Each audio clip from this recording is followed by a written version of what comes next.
Hello viewers, welcome to H and X academy. अगर तव्हां असांजे चैनल के सब्सक्राइब न कयो आहे त हींअर ई कयो, लाइक कयो ऐं पंहिंजे दोस्तनि सां ज़रूरु शेयर कयो। ऐं असांजे चैनल ते वञी प्लेलिस्ट में वञी हर पोर्शन साइंस, मैथमेटिक्स ऐं इंग्लिश जा वीडियोस तव्हां ॾिसी सघो था। ऐं तव्हांजे आसानी ख़ातिर असां हिकिड़ो व्हाट्सएप ग्रुप ठाहियो आहे। स्क्रीन ते ॾिनल नंबर ते वञी तव्हां इहो ग्रुप जॉइन करे सघो था, जिते असां वीकली टेस्ट मटीरियल ऐं तव्हांजी क्यूरीज़ खे एंटरटेन कंदासीं। प्रीवियस लेक्चर में असां energy, types of energy, forms of energy ऐं law of conservation of energy discuss कयोसीं।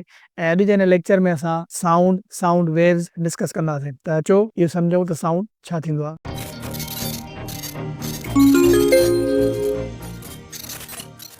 Sound is a form of energy produced by vibrating bodies. आवाज़ जेको आहे एनर्जी जो हिकिड़ो फॉर्म आहे, हिकिड़ी शक्ल आहे जेको वाइब्रेटिंग बॉडीज़ जे करे प्रोड्यूस थिए थो पियो। असां जेको बि ॻाल्हायूं था, जॾहिं असां ॻाल्हायूं था त असांजो जेको वोकल कॉर्ड आहे उहो बेसिकली वाइब्रेट करे थो पियो। उन जे वाइब्रेशन सां असांजे सराउंडिंग में जेका हवा मौजूदु आहे, उन हवा जा जेके पार्टिकल्स आहिनि उहे वाइब्रेट करे, उहे एनर्जी कैरी करे तव्हांजे कननि ताईं पहुचाइनि था पिया। अहिड़े नमूने सां तव्हां उहा आवाज़ ॿुधी सघो था पिया। त आवाज़ छा आहे? फॉर्म ऑफ एनर्जी आहे जेको वाइब्रेटिंग बॉडीज़ जे करे प्रोड्यूस थिए थो पियो। हाणे एनर्जी आहे त इहो वेव्स जे सूरत में ट्रेवल करे थो पियो।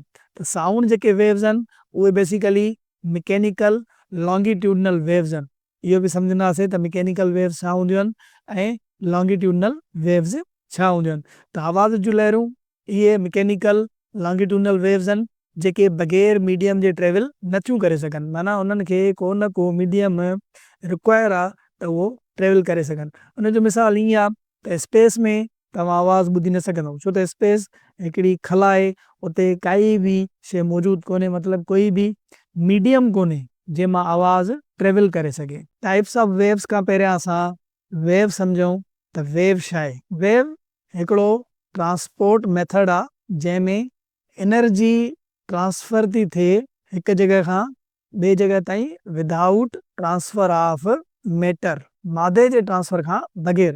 जीअं मिसाल जे तौरु पाणी आहे, विछल पाणी में जॾहिं असां पथर उछलाईंदा आहियूं त जंहिं जॻह ते पथर किरंदो आहे उते उन जॻह ते डिस्टर्बेंस पैदा थींदी आहे ऐं उन डिस्टर्बेंस जे करे उन पाणी जी जेका तवानाई आहे हिकु जॻह खां ॿिए जॻह ते ट्रांसफर थी वेंदी आहे, माना लहर ठहंदी आहे, वेव ठहंदी आहे। पर छा पाणी जो को असरु पवंदो आहे? न पवंदो आहे, पाणी साॻियो ई रहंदो आहे।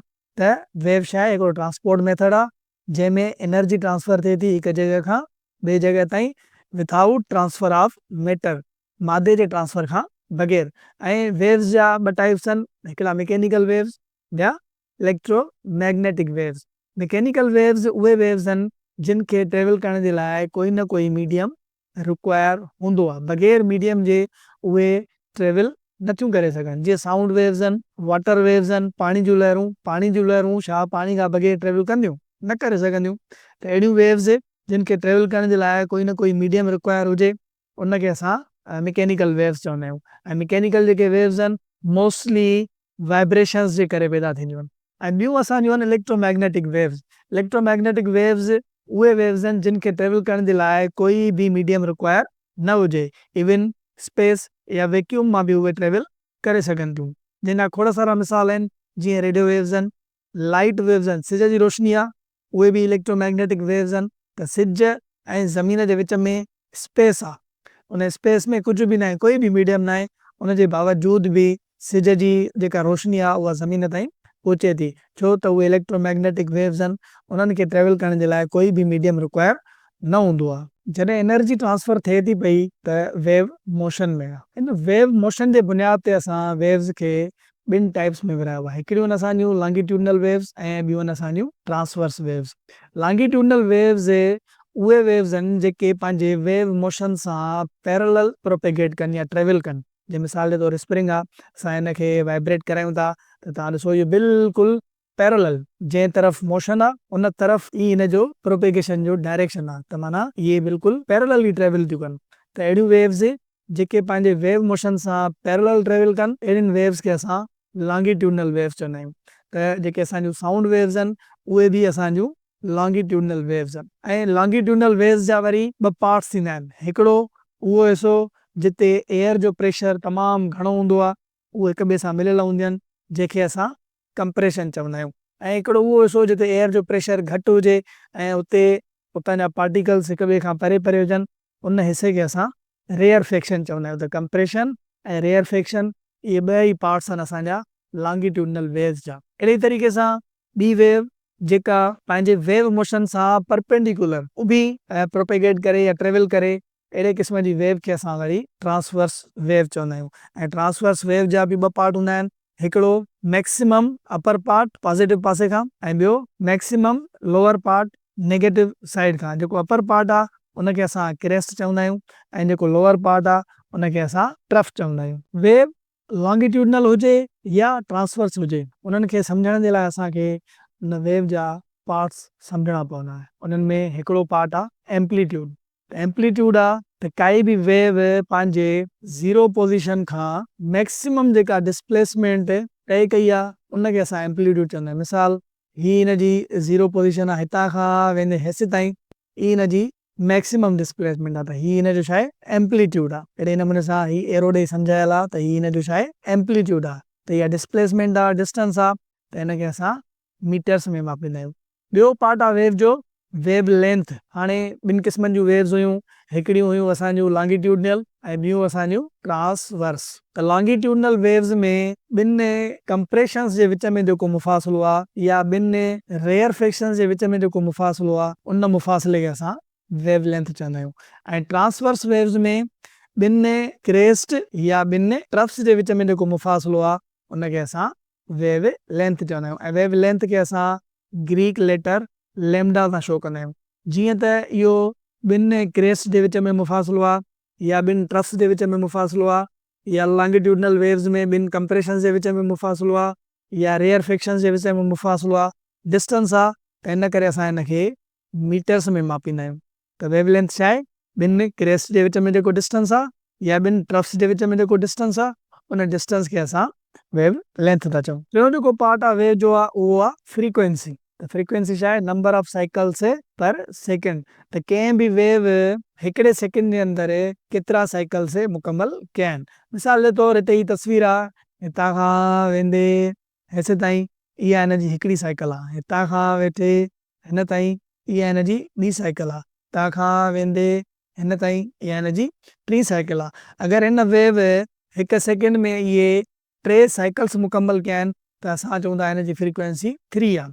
पर जेकॾहिं हिन इमेज में ॾिसूं त हितां खां वठी हेसि ताईं इहा हिन जी हिकिड़ी साइकिल आहे, हितां खां वठी हेसि ताईं हिन जी ॿी साइकिल आहे, हितां खां वठी हेसि ताईं टी साइकिल आहे, हितां खां वठी हेसि ताईं चौथी साइकिल आहे, हितां खां वठी हेसि ताईं पंजी साइकिल आहे ऐं अधु साइकिल ही आहे।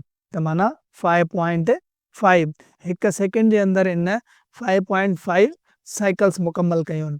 त फ्रीक्वेंसी जो वरी जेको यूनिट आहे उहो हर्ट्ज़ आहे, जेके असां HZ सां लिखूं था। त काई बि वेव हिकु सेकेंड जे अंदरि जेतिरियूं साइकिल्स मुकमल करे थी, जेतिरा चकर मुकमल करे थी, उहा उनजी फ्रीक्वेंसी आहे। अहिड़े नमूने सां हिकिड़ो ॿियो पार्ट आहे वेव स्पीड। त केतिरे टाइम में काई बि वेव केतिरो जेको आहे सो डिस्टेंस तय करे थी पई, त स्पीड आहे, त उनखे असां v सां था ज़ाहिर कयूं, जेको बराबरि आहे f इंटू लैम्डा।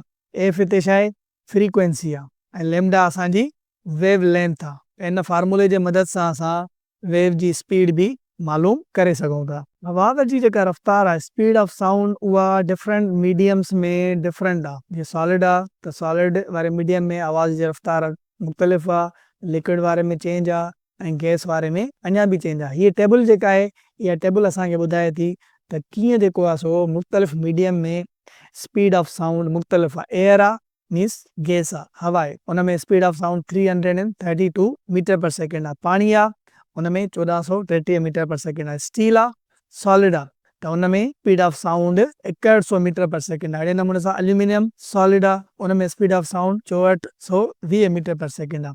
वाटर आहे समुंड वारो, उन में स्पीड ऑफ साउंड 1531 मीटर पर सेकेंड आहे। हीलियम गैस आहे, उन में स्पीड ऑफ साउंड 965 मीटर पर सेकेंड आहे। हिन टेबल मां हिकिड़ी शइ ॿी बि साबित थिए थी त स्पीड ऑफ साउंड जेका आहे उहा सभ खां वधि में वधि सॉलिड्स में आहे, उन खां पोइ लिक्विड्स में आहे, उन खां पोइ गैसिस में आहे। त डिफरेंट मीडियम में स्पीड ऑफ साउंड बि डिफरेंट थिए थी पई। ऐं ॿियो स्पीड ऑफ साउंड ते टेम्परेचर डायरेक्ट असरु करे थो पियो। टेम्परेचर जे वधण सां स्पीड ऑफ साउंड भी वधे थी पई। उन खां पोइ सीइंग साउंड्स मां इहो मुराद न आहे त असां आवाज़ खे ॾिसूं, बल्कि आवाज़नि में फ़र्क़ु करे सम्झूं ऐं आवाज़नि खे सम्झी सघूं। त उन्हनि खे सम्झण जे लाइ असांखे कुझु आवाज़ जूं ख़ासियतूं कैरेक्टरिस्टिक सम्झणा पवंदा, जंहिंमें लाउडनेस आहे, पिच आहे, साउंड इंटेंसिटी आहे। त लाउडनेस तेज़ी, त लाउडनेस आवाज़ जी उहा ख़ासियत आहे जेका लाउड ऐं क्वाइट साउंड में फ़र्क़ु ॿुधाईंदी आहे। हिकिड़े तेज़ आवाज़ ऐं हिकिड़े घटि तेज़ आवाज़ में फ़र्क़ु करण जे लाइ असां आवाज़ जी जेका ख़ासियत लाउडनेस उहा जेको आहे सो इस्तेमालु कंदा आहियूं। लाउडनेस डिपेंड कंदी आहे एम्पलीट्यूड ते, जेतिरो एम्पलीट्यूड वधीक हूंदो ओतिरो जेको आहे सो आवाज़ लाउड हूंदो। हाणे हिते ॾिसो, हिन जो एम्पलीट्यूड नंढो आहे ऐं हिन जो एम्पलीट्यूड वॾो आहे, त जेतिरो एम्पलीट्यूड वॾो हूंदो ओतिरो ई जेको आहे सो आवाज़ तेज़ हूंदो। अहिड़ी तरीक़े सां ॿी ख़ासियत आहे पिच, त पिच आवाज़ जी उहा ख़ासियत आहे जेका हिकु श्रिल ऐं ग्रेव या फ्लैट साउंड में फ़र्क़ु ॿुधाईंदी आहे। माना श्रिल सनो ऐं थुल्हो आवाज़, सने ऐं थुल्हे आवाज़ में फ़र्क़ु ॿुधाइण जे लाइ असां आवाज़ जी जेका ख़ासियत इस्तेमालु कंदा आहियूं उहा आहे पिच। जीअं औरत जो आवाज़ ऐं मर्द जो आवाज़ ॿिन्ही में फ़र्क़ु आहे, त ॿिन्हिनि जी पिच में बेसिकली फ़र्क़ु आहे। ऐं पिच डिपेंड करे थो फ्रीक्वेंसी ते, जेतिरी फ्रीक्वेंसी वधीक हूंदी ओतिरी पिच वधीक हूंदी। त औरत जो आवाज़ सनो थींदो आहे, उहो हिन जे करे त उन्हनि जी पिच वधीक आहे, उन्हनि जे आवाज़ जी जेका फ्रीक्वेंसी आहे उहा वधीक आहे। ऐं मर्द जो आवाज़ ॻरो थींदो आहे, उहो हिन जे करे त उन जी पिच घटि आहे, उन जी फ्रीक्वेंसी घटि आहे। ऐं टी जेका ख़ासियत आहे साउंड इंटेंसिटी, आवाज़ जी शिदत, त कंहिं मख़सूस एरिया में आवाज़ केतिरो पावर खणे थो पियो।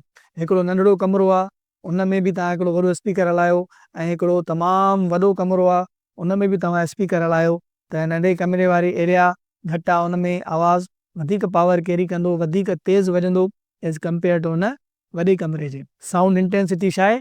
दी power carried by sound waves per unit area. ऐं साउंड इंटेंसिटी खे मेजर करण जो जेको यूनिट आहे उहो आहे वाट पर स्क्वायर मीटर, जेके असां W पर M स्क्वायर लिखंदा आहियूं। उन खां बाद में ह्यूमन रेंज ऑफ ऑडिबिलिटी, इहा हिकिड़ी इंपॉर्टेंट रेंज आहे त इंसानी कनु जेको आहे केतिरी फ्रीक्वेंसी जा आवाज़ ॿुधी सघंदो आहे। उहो बेसिकली 20 हर्ट्ज़ खां वठी 20,000 हर्ट्ज़ ताईं जो आवाज़ इंसानी कनु ॿुधी सघंदो आहे। ऐं इन रेंज खे असां ह्यूमन रेंज ऑफ ऑडिबिलिटी चवंदा आहियूं, जंहिंमें घटि में घटि वैल्यू 20 हर्ट्ज़, माना घटि में घटि जेको आवाज़ हूंदो 20 हर्ट्ज़ जी फ्रीक्वेंसी जो आवाज़ इंसानी कनु ॿुधी सघंदो। इन खां घटि जो आवाज़ इंसानी कनु न ॿुधी सघंदो। ऐं 20,000 हर्ट्ज़ जेके असां 20 किलो हर्ट्ज़ बि लिखूं था, त वधि में वधि जेको आहे सो 20 किलो हर्ट्ज़ जो आवाज़ इंसानी कनु ॿुधी सघे थो। इन खां मथे जो आवाज़ इंसानी कनु नथो ॿुधी सघे, त इन रेंज खे असां ह्यूमन रेंज ऑफ ऑडिबिलिटी चवंदा आहियूं। ऐं 20 हर्ट्ज़ खां जेके घटि वारा आवाज़ आहिनि उन्हनि खे असां इंफ्रा साउंड्स चवंदा आहियूं। ऐं 20,000 हर्ट्ज़ खां जेके मथे जा आवाज़ आहिनि उन्हनि खे असां अल्ट्रा साउंड्स चवंदा आहियूं। अॼु जे हिन लेक्चर में असां साउंड जे बारे में पढ़ियोसीं, वेव्स जे बारे में पढ़ियोसीं, साउंड वेव्स जे बारे में सम्झियोसीं, साउंड वेव्स जा जेके पार्ट्स हुया उहे सम्झियासीं, ऐं साउंड जा कैरेक्टरिस्टिक्स सम्झियासीं, त कहिड़ा कैरेक्टरिस्टिक्स अगरि असांखे ख़बर हुजनि त असां आवाज़ खे सुञाणे सघंदासीं। नेक्स्ट लेक्चर में असां इलेक्ट्रिसिटी एंड मैग्नेटिज्म जे बारे में पढ़ंदासीं, त चकमक छा थींदो आहे ऐं बिजली छा थींदी आहे। Thank U for watching.